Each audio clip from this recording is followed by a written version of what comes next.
আসসালামু আলাইকুম ওয়া রাহমাতুল্লাহি ওয়া বারাকাতুহু। আজকে আমরা লোকমান হাকিমের 10টি উপদেশ সম্পর্কে জানব। লোকমান হাকিমের নাম শুনেননি এমন মানুষ খুবই কম আছে। জ্ঞান ও প্রজ্ঞায় তাকে চিরস্মরণীয় করে রেখেছি।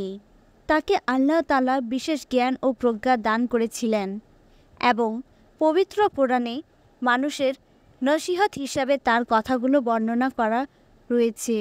তার নামে পবিত্র কোরআনে একটি সূরা রয়েছে। নিজের ছেলেকে দেওয়া তার উপদেশগুলো বিশ্বখ্যাত। লোকমান সকলের কাছে হাকিম হিসেবে পরিচিত ছিলেন।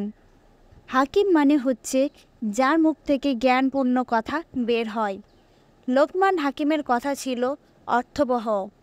মানুষের কাছে তার কথার প্রভাব ছিল ব্যাপক। এখনও তার কথাকে বাণী হিসেবে লিখে রাখা হয়।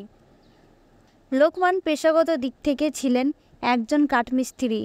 সামান্য আয়ে মানুষ হলেও তিনি কখনো অর্থের জন্য অনৈতিক কাজে যাননি। সৎভাবে উপার্জিত অর্থ দিয়েই তিনি জীবন চালাতেন।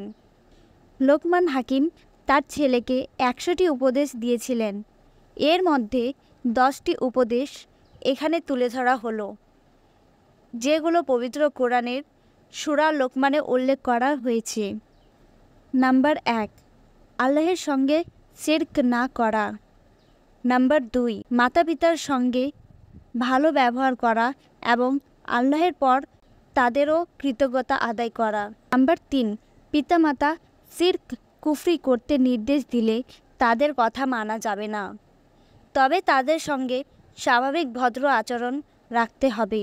নাম্বার 4, অপরাধ যতই ছোট হোক তার হাত থেকে বিরত থাকা অপরিহার্য, কারণ কিয়ামতের দিন আল্লাহ তার উপস্থিত করবেন। নাম্বার 5, সালাত কায়েম করা।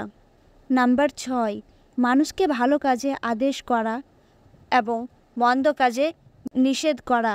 নাম্বার 7, বিপদ আপদ ও মানুষের দেওয়া কষ্টে ধৈর্য ধারণ করা।